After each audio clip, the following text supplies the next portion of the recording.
Hello, and welcome to More Than Words, a podcast about treating the whole child brought to you by the Reading and Language Learning Center. Each episode, we bring in a wide range of experts from psychologists to clinicians in order to provide you with resources to use on the journey to helping your child or client. I'm your host, Tristan, and today I'm joined by autism specialist Dr. Matthew Lerner to discuss facilitating social connections for and among those with autism spectrum disorders. Hi, Dr. Lerner. How are you? Hello, Tristan. It's great to be here. We're very happy to have you here. So I'm just going to have you start off with telling us a little bit about who you are and what you do. Sure. So my name is Matt Lerner. I'm an associate professor of psychology, psychiatry, and pediatrics, and the research director of the Autism Initiative here at Stony Brook University on beautiful Long Island. I'm also the director of a lab called the Social Competence Treatment Lab. And what we do in our lab and also in our clinical and community work is, try to kind of understand the factors that can facilitate social connection among people who struggle to connect socially, usually primarily those on the autism spectrum, although not exclusively. And then we try to take what we've learned to find better ways to help. And I think, importantly, and this is sort of a value, hopefully we'll talk about, that has increased over time, find a way to help in a way that feels authentic and valuable to those individuals themselves. That is to say, not just creating social behaviors that look appropriate, but instead creating social opportunities that feel meaningful for the individual. Awesome. That's really, really good. So you mentioned the Lerner Lab, you didn't call it the Lerner Lab, but you mentioned this lab that you were talking about. Can you tell us a little bit more about that lab in particular? Sure.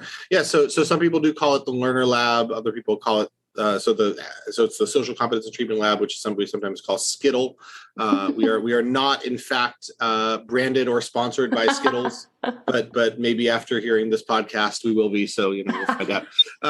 So what do we do? So I like to say that there's kind of three. Kind of going back before I was in academia, I actually ran a program in a nonprofit that worked with kids, schools, and communities to try to develop programs like this. It was outside of Boston, and ultimately kind of left that program for academia because I had questions I couldn't get out of my head about when people said, does your program work? Does it help? Does it work? My question was, okay, but it's sure, I guess, but what does that mean? And what are the claims I'm making when I say it works? Who's to say?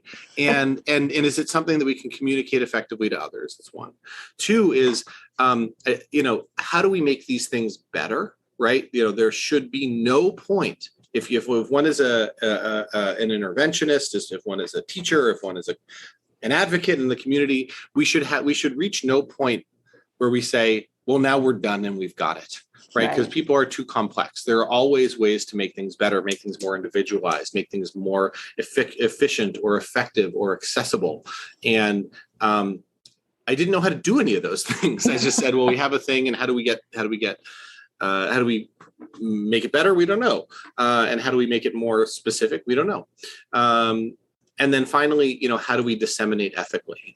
Because I do think, as your listeners, may know, there is a huge ecosystem of interventions and programs for this community that are out there, some of which are evidence-based, some of which are not, some of which are very expensive, and some of which are not, Mm-hmm. Some of which are very difficult to access, and some of which are not. Right. And as an ethical matter, it was very important to me to say, all right, if we do find that what we're doing is effective, and we do find ways to make it accessible or to cater to and address individual differences in how kids present and match to those differences, how do we get it out to the world? How do we get that information out to the world in a way that is fair and equitable? Right. And so the scientific literature seemed like a pretty good way to do that, because even though there's paywalls and it's sort of hard to get, but at least the paywalls are the same for everybody, and nobody is having hopefully to remortgage their house to be able to come participate in something. like that. So basically, I mentioned that because that's sort of the three wings I like to talk about of the Lerner Lab or of SCTL. One is, we call it the sort of assessment or understanding wing, where we're trying to look kind of across levels of analysis to the factors that impact one's ability to connect successfully with others. This ranges from a variety of different neural and perceptual investigations. We do use a lot of what's called electrophysiology or EEG. It's the same technology that you would use if you went to a neurologist and were interested in looking at seizures. We don't look for seizures. We look instead at the ways in which somebody perceives social stimuli, like faces or voices or the perspectives of others. And we can actually identify neural signatures associated with those things and how they differ within and across people, across levels of analysis. We look at behavior in different contexts and different settings. And we look at things like how folks respond to people who are similar, more or less similar to them, both in terms of autism profiles or in other ways. And we use that then to kind of map kind of a taxonomy, kind of a way of organizing all of the different ways in which folks interact and connect with others. In a way, it's the same idea as looking at things like personality, introversion, extroversion, who gets, is it birds of a feather flock together or opposites attract, right? Right. So there's some of it that's that, but it's sort of that, with a lot more sort of layers and complexity, because people are more layered and complex, particularly those on the spectrum who, frankly, from whom we have a lot to learn and who have just incredible, strengths that we can, for instance, we need to do a better job of sort of mapping and understanding so that we can better facilitate. So that's wing one.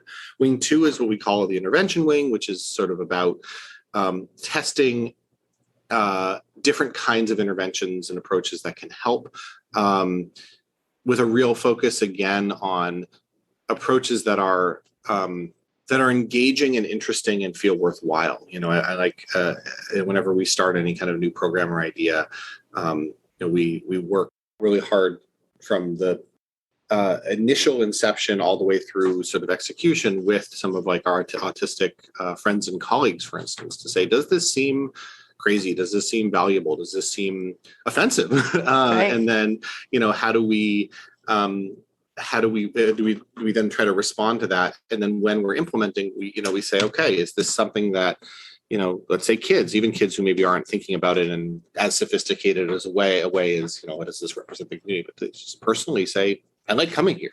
I want to come back. I feel like this was a good use of my time. Right.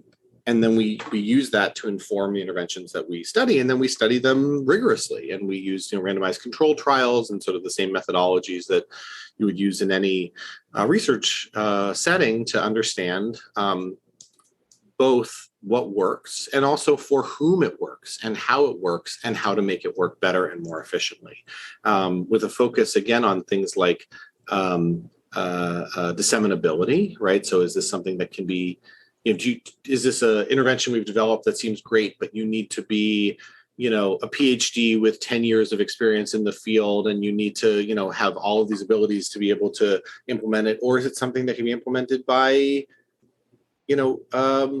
undergraduates with good training, or with, high school students, or, in a theater, in a rather than in a clinic, or online, right? So like these are the sorts of things that we sort of think about. And then the last wing is we call the dissemination wing, where the focus is on, and the community, we call it the dissemination and community wing rather, where we look at, what is happening in the real world and so we can respond better to that. So for instance, we do studies where we actually map the national landscape of interventions that are being used right now to address social challenges in youth with ASD in every discipline in the US that treats the population. Because the idea is that if we want to think about dissemination, if we want to build a bridge from the lab to the world, the first thing we need to do is you need to map the landscape. Yeah. Right? Because otherwise you don't even know where to put your bridge. Exactly. So that's in a nutshell kind of what we do. Wow. That is amazing work. It must be very fun, interesting, and rewarding to do that on the daily. It is. It is really fun. It is really rewarding. It gets me up in the morning. It's also a lot of work. And, I'm really fortunate to have a really wonderful team of graduate students and postdocs and staff and students who are also kind of passionate about this and help make it possible. Because quite frankly, I literally could not do it otherwise. Right. And I'm fortunate to be at an institution that is supportive of those kinds of efforts. Yeah, that's awesome. So you said you're at Stony Brook. So if people were looking to find you, like in the world, it would be there in New York. But then if people were looking to find you or the lab or anything online, where would they go? Good question. So lernerlab.com is our website.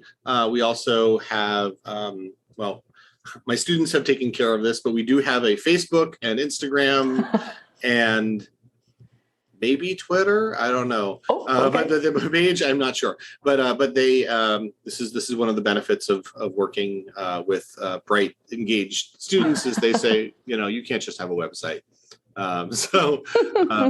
That's where on our Facebook page and our Instagram, for instance, when we have new events or new programs, we also offer free events for the community, cool. For example, in the area to kind of engage and give back a little bit. Those things are posted there. When we have new papers that come out, or probably this interview when it comes out, a link to it will be available there. Perfect. Yeah. Okay, great. So I'll make sure to put the Lerner Lab in the show notes and all of the Facebook, the Instagram, and the possible Twitter. Great. Awesome.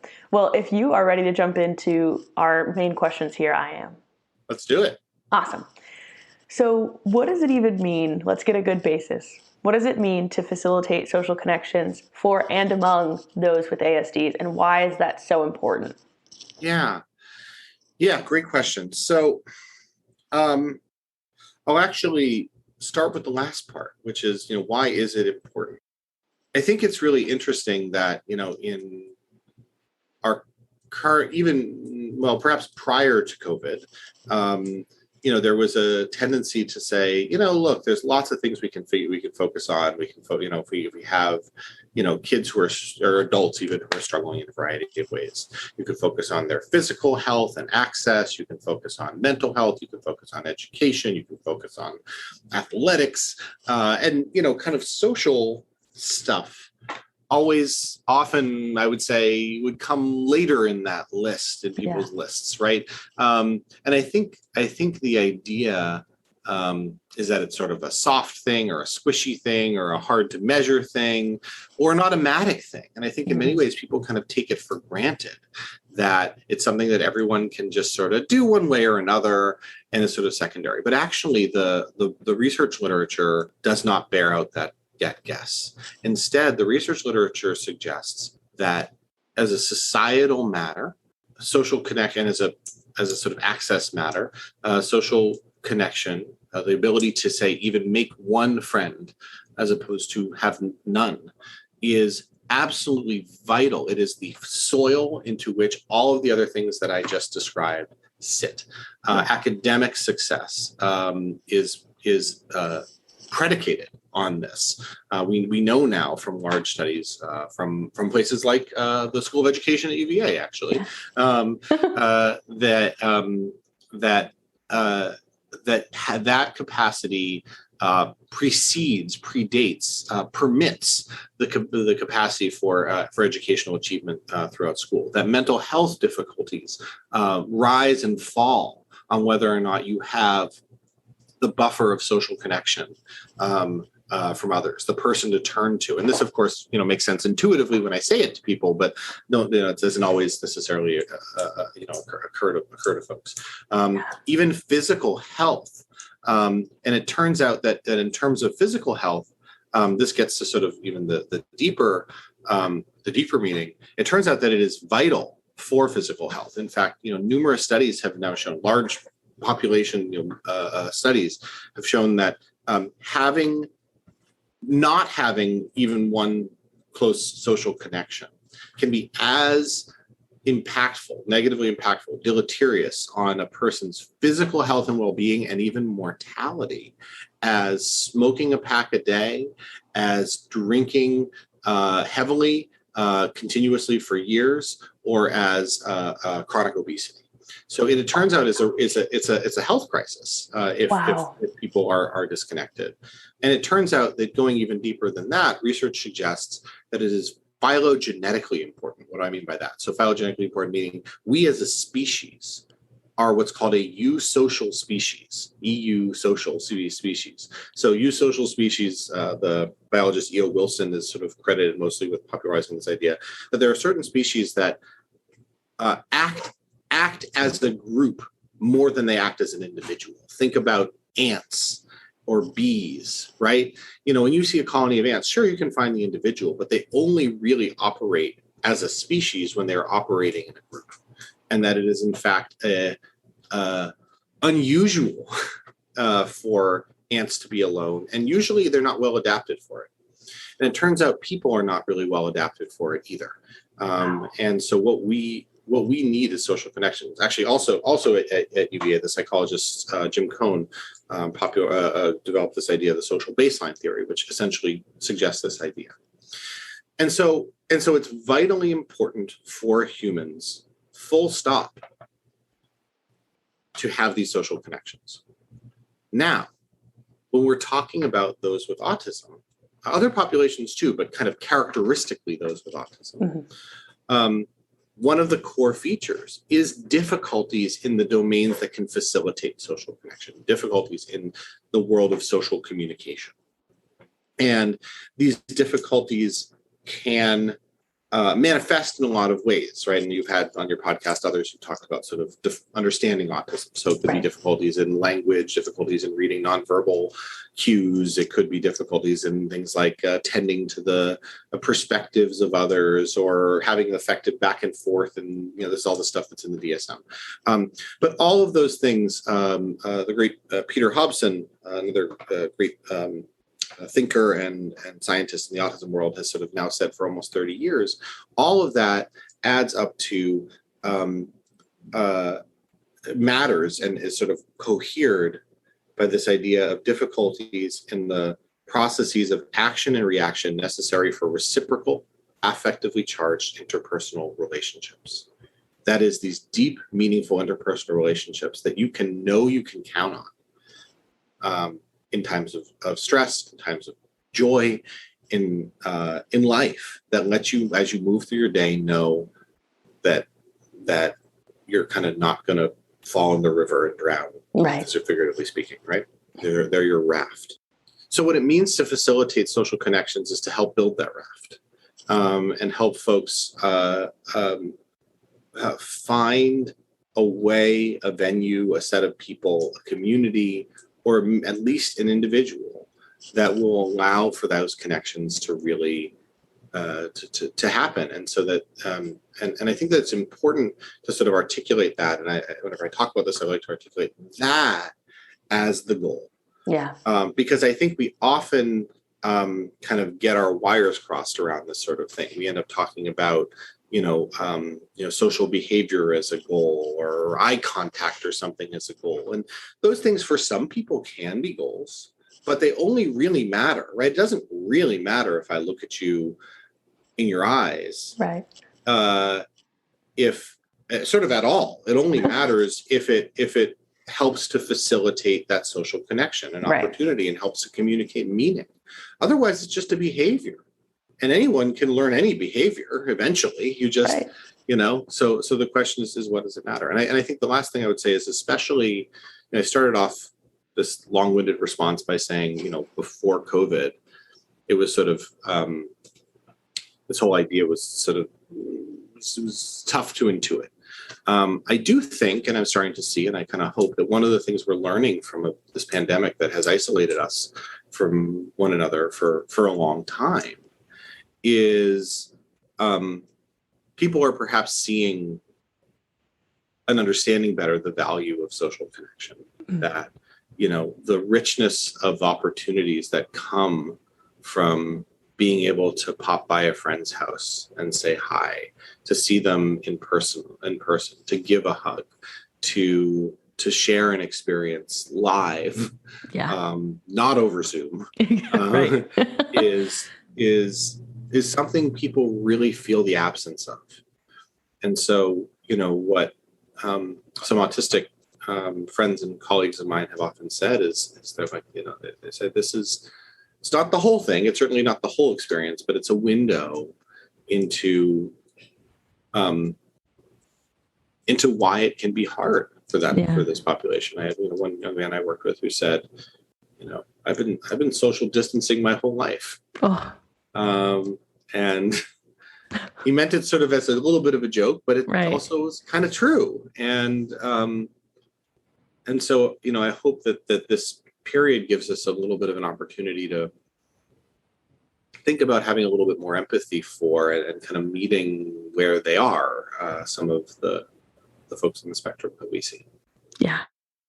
Wow. So, I mean, it sounds incredibly important, which, you know that, but you don't realize how important it is until, we start talking about it. And so the smoking a pack a day, the physical, I think really helps people understand how important stuff like this is. And then on a side note, just so everyone knows, I went to the University of Virginia, which is why we have been chatting about it and why it's randomly important in this conversation. And you went to UVA as well and got your doctorate at UVA, correct? Yes, exactly. Yep. Exactly. So and then you did teach there, right? Well, I was in grad school. Yeah. Oh, right. Yes. So UVA has a special place in my heart. Yeah. For sure. Yeah. But that's not the only reason I brought it up. There's also no, I know. there's this great work happens to be done there, and we can talk about the conversation. Of course. Well, we kind of talked about why it's so important to facilitate these social connections, and I want to know what are like the what are the skills I guess that are needed to kind of like develop these social connections. So I think this is actually one of the things that we study. So I think what we're trying to study a lot in my lab is the things we have often assumed to matter, but might matter less or differently than we had thought. So I'll give you, for example, one of the ones I often talk about, big sort of bugaboo for me is this idea of social knowledge, right? That people often think that to develop social connection, you need to know what to do in a social situation, right? You need to, and that's sort of the layperson's theory of, for instance, of autism. You say, gosh, I'm, working in my speech language practice, for instance, with, somebody on the spectrum, and they're so bright and they've got so much creativity and so much to give, but they, struggle to make connection. What's the problem? What's happening for them? The person might look at you and say, I don't know, maybe they just don't know what to do in a given social scenario. And so, therefore, that would beget a certain intervention approach, right? It would be teaching them what to do. But it's a good example of what we call sort of like an empirically understudied phenomenon, meaning actually until recently, nobody had actually bothered to check whether that's really true. So what I mean by that is we should be able to, as a research matter, test if social knowledge is what matters. Or matters for social connection. And here's how. We might, for instance, give somebody a quiz about the correct thing to do in social situations. So for instance, it's the example I always give. These quizzes do exist. These tools do have existed for 40 years. They might ask something like, when you meet somebody, should you A, stand there and say nothing, B, punch them in the face, C, put your hand out to shake theirs, or D, run away screaming?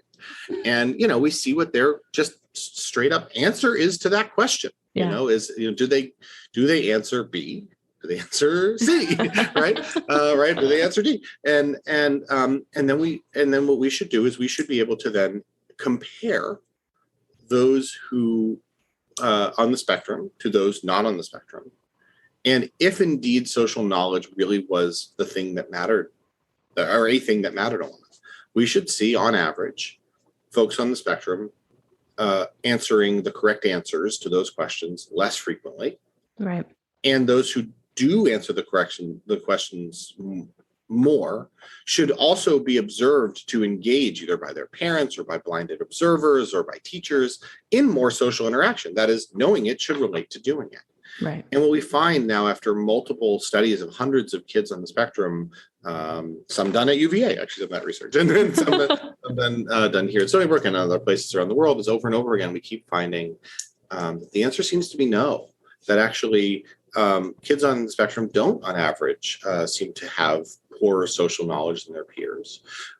They seem to have a wider array of social knowledge. So the tails are longer. So, we have some kids, some of the only kids I've ever seen get every single question right on a test like that are those on the spectrum. But also there are kids on the spectrum who are truly guessing, where they get how they just don't know. But what's interesting is that no matter where they are along that line, that doesn't seem to relate at all to whether or not they actually are doing those things. Right. So knowing it does not appear to be a skill that's necessary for doing it.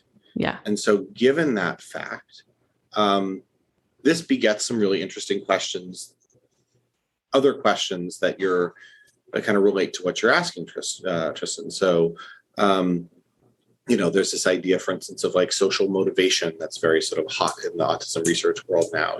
Kids with autism might have difficulty being motivated to interact. But this is a tricky one because when it's sort of one thing that we researchers need to be careful about doing is making sure that our ideas pass the smell test in the community. Yeah. And so what I mean by that is, whenever I take that question to autistic folks or families or teachers and say, hey, have you ever met somebody on the spectrum who would like to have more friends, who does seem motivated to interact? The answer to the question is always, every time I've ever asked this question, the vast majority of the hands in the room go up. Yeah. And so it can't quite be as simple as just being motivated.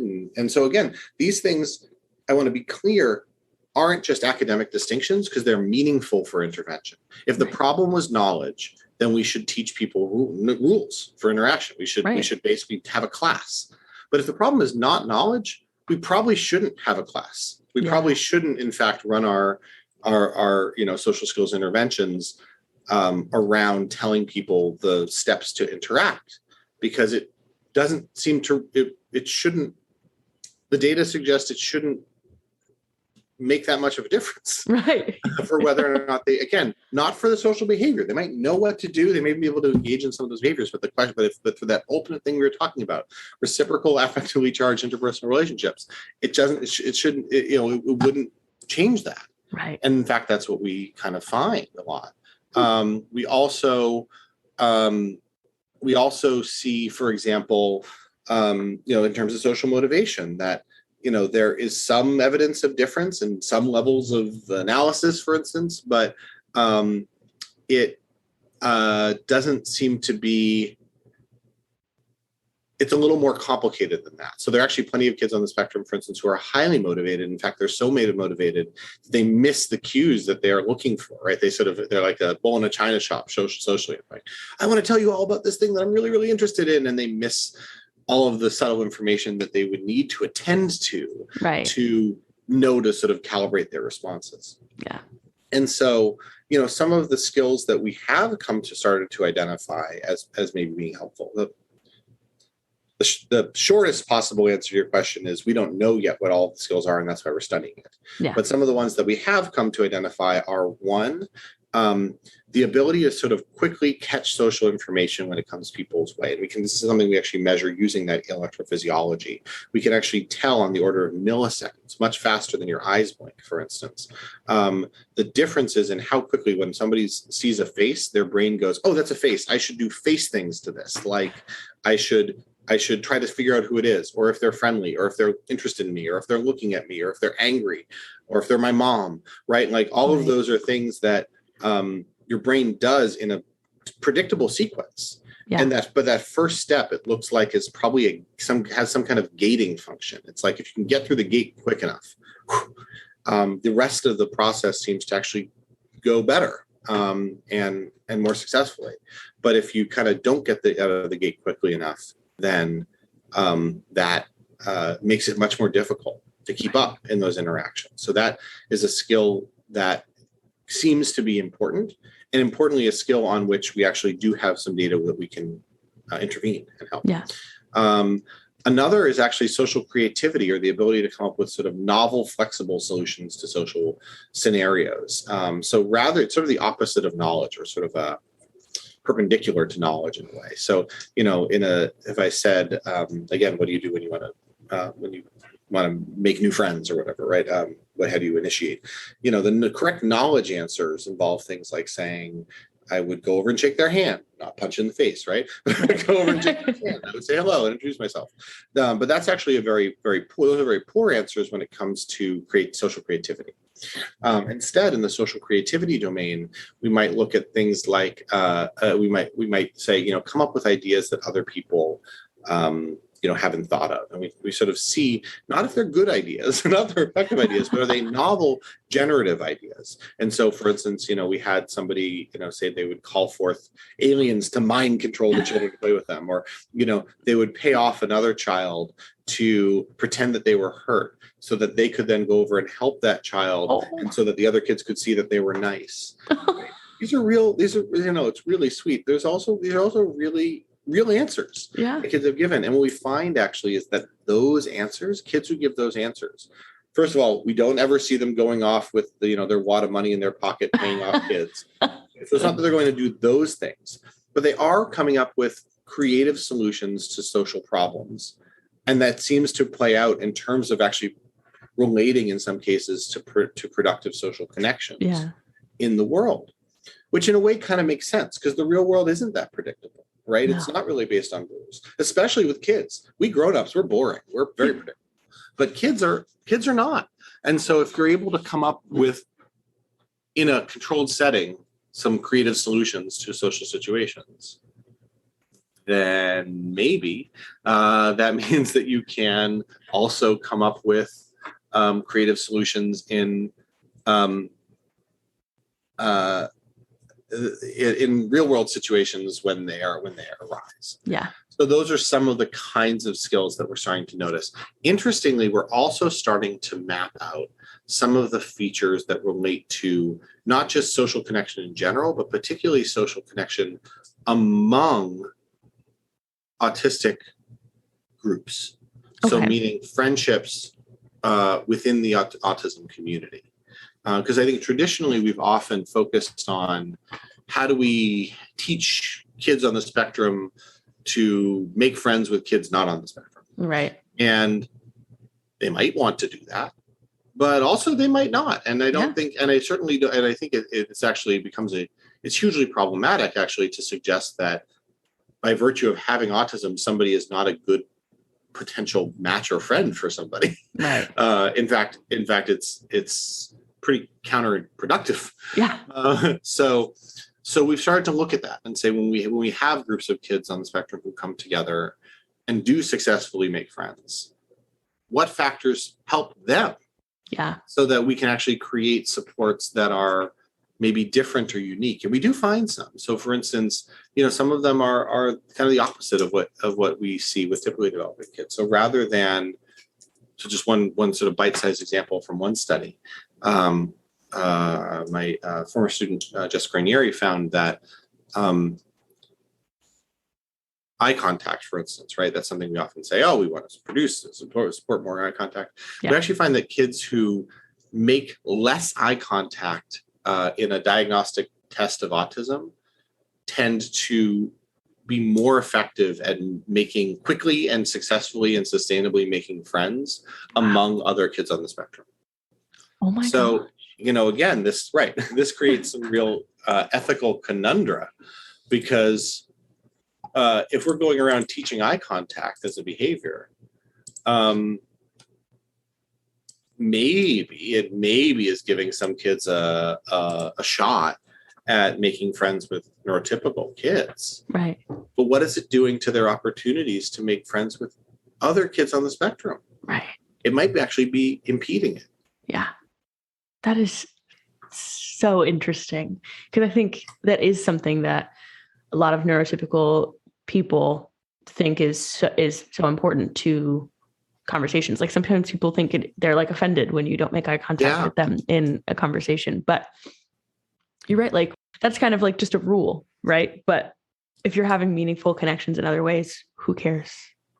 Right. Well, it's a rule, but it's also another rule that we have to check we have to see if it checks the smell test, right? Because when we do know, well, first of all, we have to, look at the literature, but also just think about one's own experiences. When you're talking with somebody new, you might be making a fair amount of eye contact with them, but maybe not. You probably aren't doing it continuously, right? That actually is aversive in its own right and kind of overwhelming. And actually, that's one problem we often see is that many folks, autistic folks who've been sort of trained in these behavioral, in these sort of more rigid, I should say, modalities, do sometimes end up swinging the opposite way, and they kind of stare at you in the eyes, and it's uncomfortable for them, but it's also uncomfortable for you, and it's not a great way to make a connection. But now also think about your partner or your best friend. When you're sitting and hanging out with them, it turns out, and there's plenty of observational data from typically developing people that bears this out, we actually don't make very much eye contact with those situations, in part because we've built a sense of trust. It's almost like you don't need to prove. I was thinking about this last night with my with my spouse and my kids, and the kids had gone to bed, and we were kind of sitting in the living room together chatting, and I don't think we looked at each other at all for an hour. And we like each other just fine. We get along great, but we were able to allocate attention without that marker, right? And so I think what we're seeing is that, for folks on the spectrum, they're able to allocate that attention sometimes without giving that specific behavioral marker of I am looking at you, in part because for many, that marker is either overwhelming or aversive or just challenging and distracting. Right. Yeah. Yeah. And so it's a great example, I think, of where doing research that really listens carefully to the community that you're working with. In this case, listens to autistic people who've been telling us this for years, that, actually, I would rather not make eye contact, and I can actually chat with you, do a better job of, keeping up with this conversation if you don't make me do that. Right. It turns out, at least among autistic communities, maybe exactly right. Yeah. Wow. So, I guess my next question for you would be, if, let's say, a parent were taking their kid to figure out kind of how to better help them with their social skills, right? Who would help them kind of learn how to facilitate these connections with their peers that are autistic and their peers that aren't autistic? Who would help them? Would they do this in therapy? What's the deal there? Yeah, I mean, there are different ways to do it. I mean, what we do is we work in a modality, a sort of broadly construed modality of what's called, performance-based social competence interventions. And by performance-based, I mean, rather than teaching knowledge or rules, it's about creating what we almost call an enriched social environment, sort of a chance where there's an environment where there are lots of opportunities, lots of sort of social and contextual reinforcement, meaning it's designed to be fun, and being fun and engaging is actually the first priority, not later, so that, the people want to be there. And then we kind of embed within that activities that facilitate lots of social opportunities that one might otherwise miss.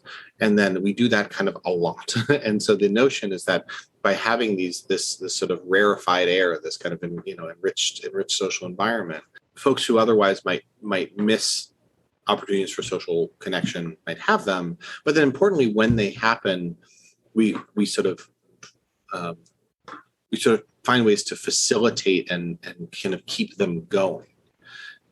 So that they notice them too. Because I think, unfortunately, what often happens is that many folks, particularly after, if it's a teenager who had lots of years of, social challenge, they either don't notice it or don't believe it and say, no, I mean, my identity is that I'm somebody who doesn't make friends with people very well. Right. And so in some ways, we're kind of creating a context to unlearn some of those associations and beliefs.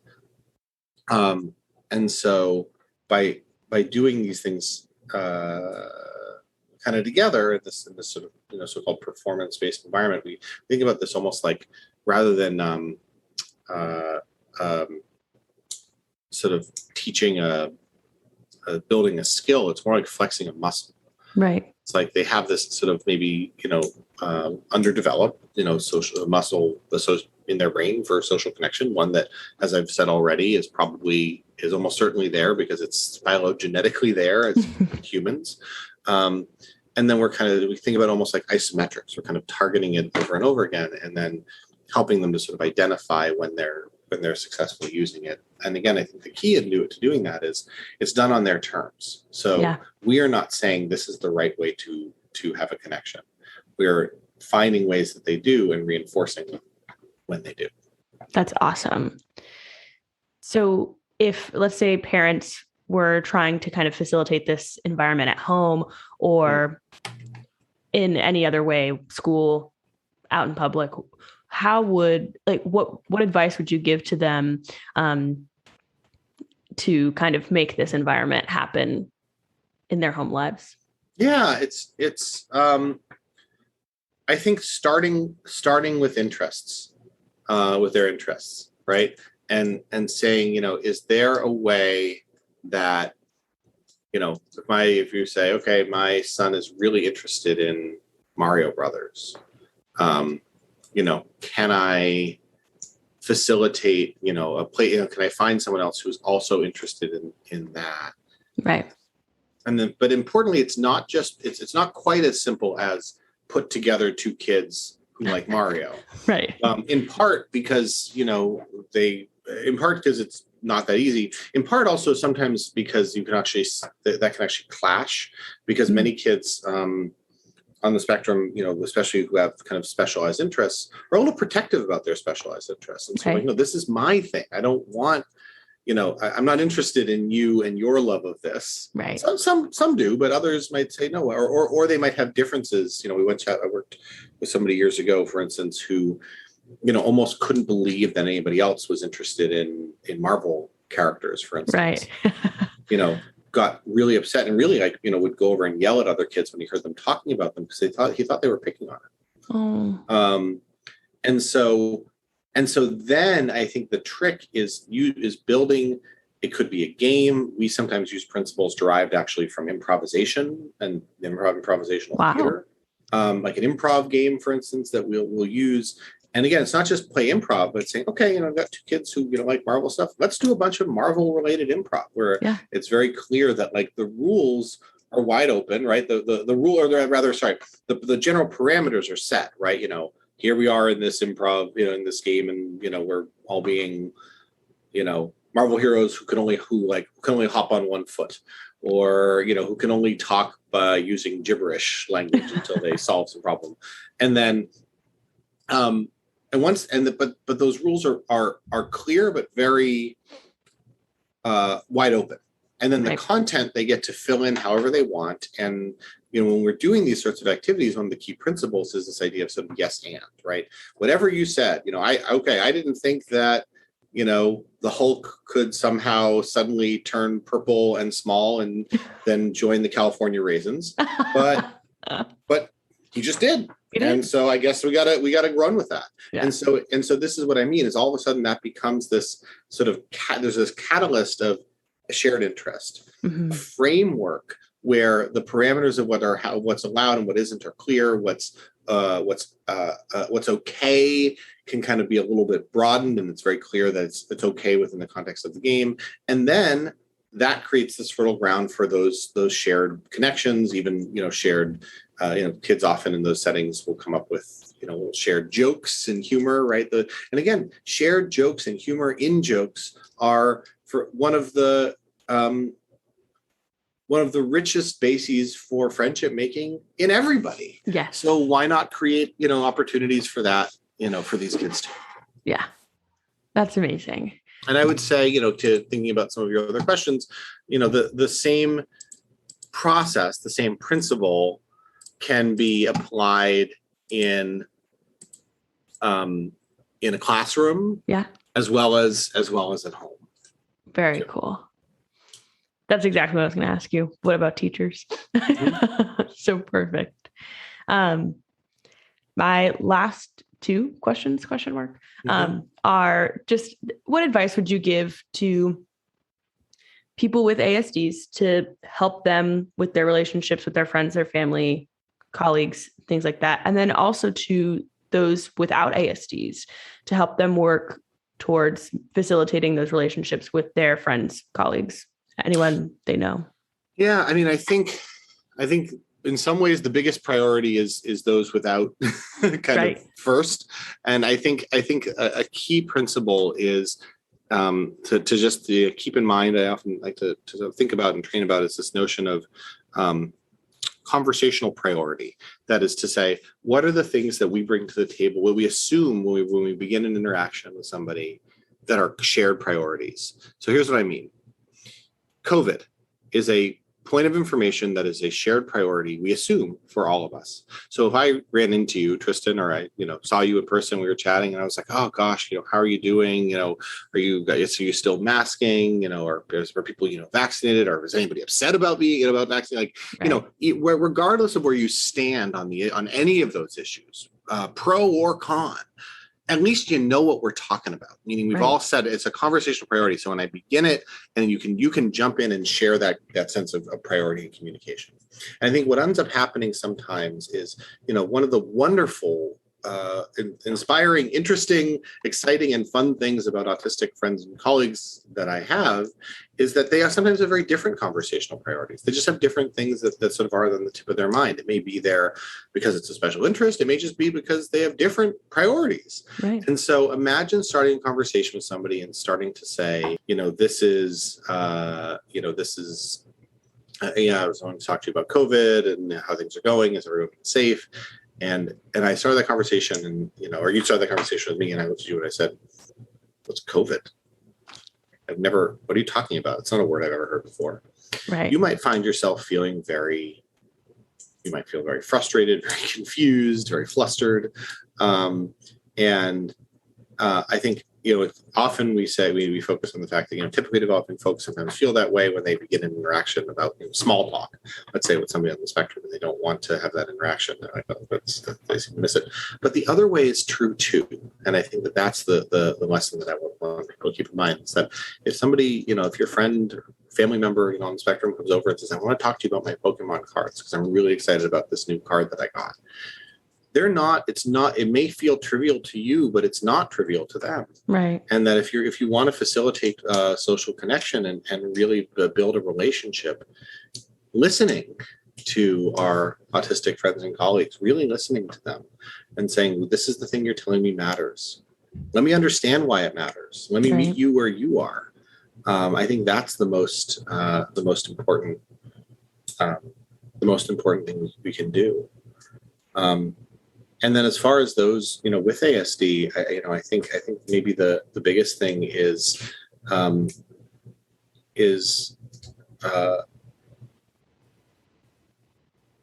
know that it's possible, that for folks who do struggle, I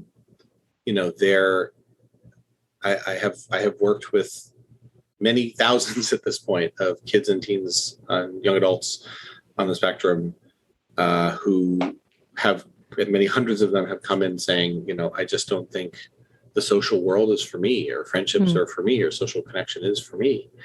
And, the best thing I can offer that community is just a sense of like, it's possible and it's worth it.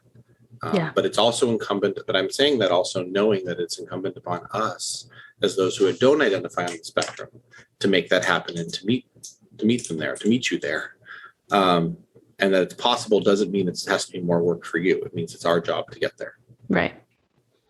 Well, that is fantastic advice, and I think very helpful to everyone. So thank you for sharing. Sure. Well, those were all of my questions for you. So if you have anything else you want to add, please feel free to do so.